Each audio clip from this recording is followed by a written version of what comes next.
Hello students, good morning, good afternoon, good evening. Today's topic is related to chapter accounting ratio and we are covering the ratio TR, trade receivable turnover ratio. Let's start. So the topic is DTR, debtor turnover ratio. Debtor turnover ratio आज की date में अब उन्हें हम debtors नहीं कहते हैं क्योंकि कंपनी एक्ट 2013 की उस टाइम के बाद इनके नाम चेंज हो गए हैं। डेटर को बेसिकली कहा जाता है ट्रेड रिसीवेबल और ट्रेड रिसीवेबल में हमारे पास दो पार्ट्स कवर होते हैं। One is called the debtor and second is called the bills receivable. Now जो रेशो का नाम है उस रेशो का नाम हो गया TR, that mean trade receivable turnover ratio.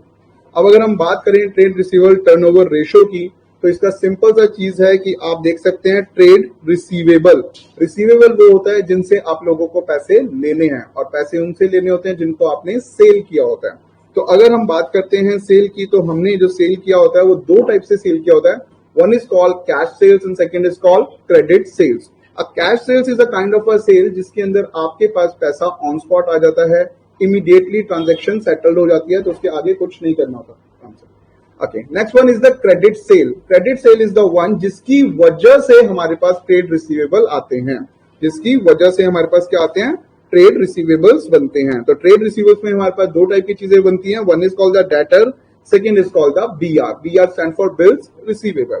अगर मैं डेटर की बात करूं तो हमारे पास दो टाइप के डेटर्स होते हैं। In the beginning of the year जिन्हें हम लोग ओपनिंग डेटर कहते हैं, in the closing of the year जिसे हम क्लोजिंग डेटर कहते हैं। Same way we have BR जिसे हम लोग ओपनिंग बीआर कहते हैं, यानी कि opening bills receivable, and second is the closing BR, closing bills receivable. अब अगर हम फॉर्मूले की बात करें टीआर की, यानी कि ट्रेड रिसीवेबल टर्नओवर रेशियो का सिंपल सा फॉर्मूला होता है, क्योंकि डेटर्स क्रेडिट सेल से बनते हैं तो now we write the net credit sales upon में average trade receivable. Net credit sales upon में एवरेज ट्रेड रिसीवेबल। तो when we say credit sales, इसके अलावा हमने यहाँ पे लिखा हुआ है नेट। नेट का मतलब होता है कि देखिए जब आप सेल करते हैं तो सेल के साथ सेल रिटर्न भी हो जाती है, यानी कि आपने सामान बेचा, सामने वाले कस्टमर को पसंद नहीं आया और उसने आपको वापस कर दिया।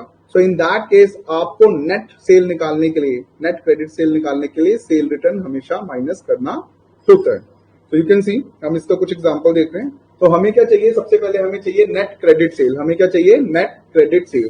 तो सेल हमारे पास 5 लाख की है, सेल रिटर्न हमारे पास 80,000 की है, तो हमें क्या चाहिए, नेट सेल्स, कि हमने नेट में सेल्स कितनी की होगी। तो हमने नेट में सेल्स की है 5 lakh minus 80, that will come 4,80,000। अब देखिए जब मैं ये बोलता हूं नेट सेल तो इसके अंदर सेल के दोनों कंपोनेंट हैं, इसके अंदर सेल के दोनों कंपोनेंट हैं। कौन से, कैश वाला भी और क्रेडिट वाला भी। जबकि फॉर्मूले में मुझे क्या चाहिए, नेट क्रेडिट सेल चाहिए। तो मैं क्या करूंगा, मैं इस वाले कंपोनेंट में से कैश को हटा दूंगा, और अगर मैं कैश को हटा दूंगा तो मेरे पास सिर्फ क्या बच जाएगा, क्रेडिट बच जाएगा। ठीक है, ऑलरेडी नेट चल रहा है तो नेट क्रेडिट सेल बचेगा। ठीक है, आगे आइए। हमने एक सिंपल सा क्वेश्चन लिया that we call net credit sale. तो नेट क्रेडिट सेल निकालने के लिए हमारे पास क्या होना चाहिए, नेट सेल में से मैं कैश सेल्स माइनस कर दूं, नेट सेल्स में से मैं कैश सेल्स माइनस कर दूं। तो आप देख सकते हैं आपको कैश वाली सेल दिया है, आपको टोटल सेल दिया है और आपको सेल रिटर्न दिया हुआ है। तो मैं टोटल सेल में से, मेरे पास जितनी सेल है, टोटल सेल में से अगर सेल रिटर्न माइनस करता हूं तो मेरे पास क्या आएगा, मैं 7.5 लाख में से 50,000 माइनस करता हूं तो 7 लाख निकल के आएगा। वो क्या निकल के आएगा, वो निकल के आएगा नेट सेल। वो क्या निकल के आएगा गाइस, नेट सेल। और नेट सेल में कितने कंपोनेंट्स होते हैं, दो। वन इज कैश वाला component and second is credit वाला। तो मैं नेट सेल में से कौन सा कंपोनेंट हटा दूं, कैश वाला अगर मैं हटा दूंगा तो we will get the credit sale. तो हमने सिंपल सा ये किया, 7 लाख निकाला। नेट क्रेडिट सेल के लिए नेट सेल में से हमने कैश वाली सेल क्या कर दिया, माइनस कर दिया। तो 7 लाख माइनस 2 लाख किया, we will get the 5 lakh as a net credit sale. We will get a 5 lakh as a net credit sale. Next option. अब देखिए आप इसको एक और तरीके से कर सकते हैं। कैसे, ऊपर वाले टाइम में आपने पहले सेल रिटर्न माइनस किया है, ऊपर वाले टाइम में आपने क्या किया है, पहले सेल रिटर्न माइनस किया है। बट लेट्स से आप कहते हैं नहीं सर मैं पहले क्रेडिट सेल निकालना चाहता हूं, मैं पहले क्या चाहता हूं, क्रेडिट सेल निकालना चाहता हूं। देखिए तो क्वेश्चन क्या था, कैश वाली सेल है, टोटल वाली सेल है। तो अगर आप इस तरीके से इसे करें कि भाई टोटल सेल में से आप पहले कैश वाली सेल को माइनस कर लो।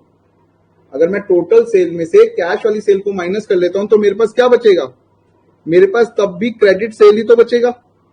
अगर मैं टोटल वाली सेल में से कैश वाली सेल माइनस कर लेता हूं तो मेरे पास क्या बचेगा, क्रेडिट सेल। कितना, 5,50,000। और मुझे कहां जाना है, नेट क्रेडिट सेल पे। मुझे कहां जाना है?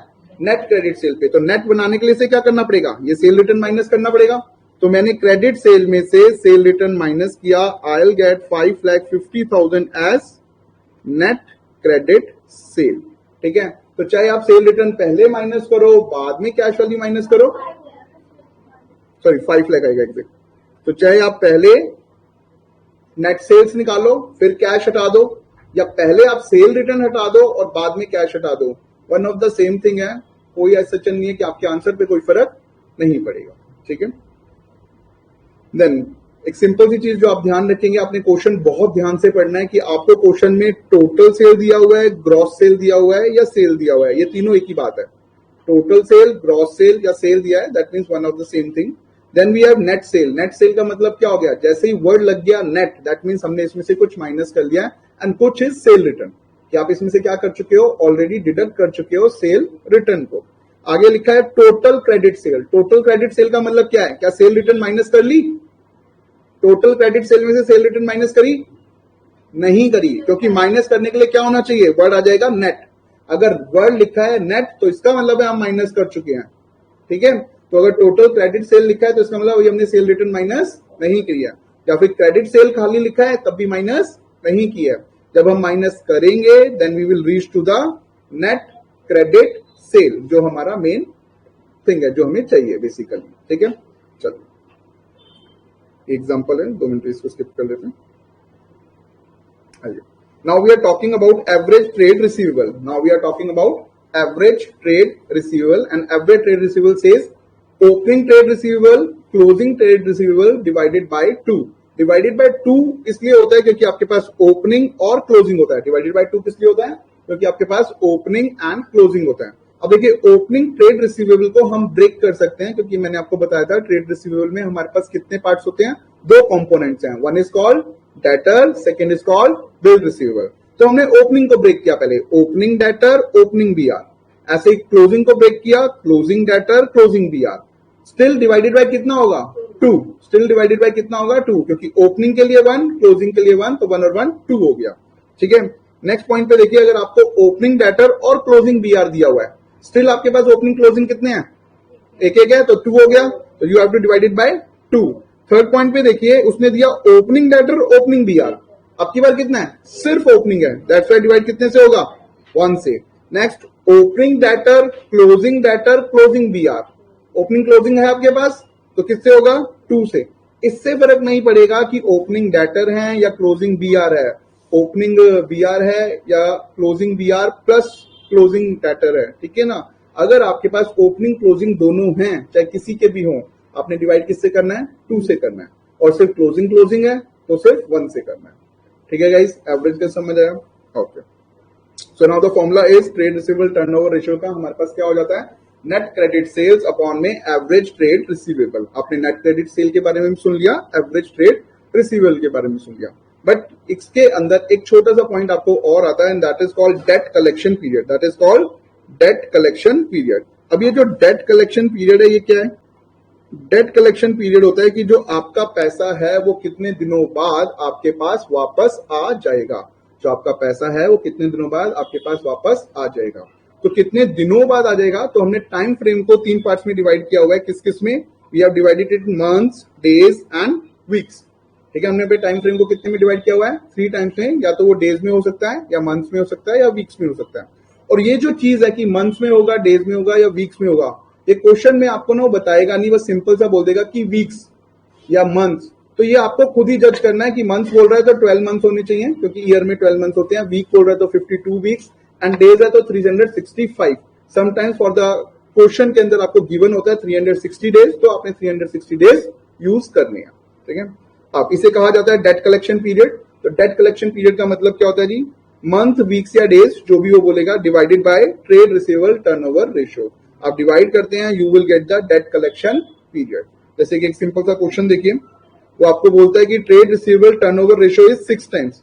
ईयर टू ईयर कितना दिया हुआ है? 6 times. Calculate the debt collection period in days.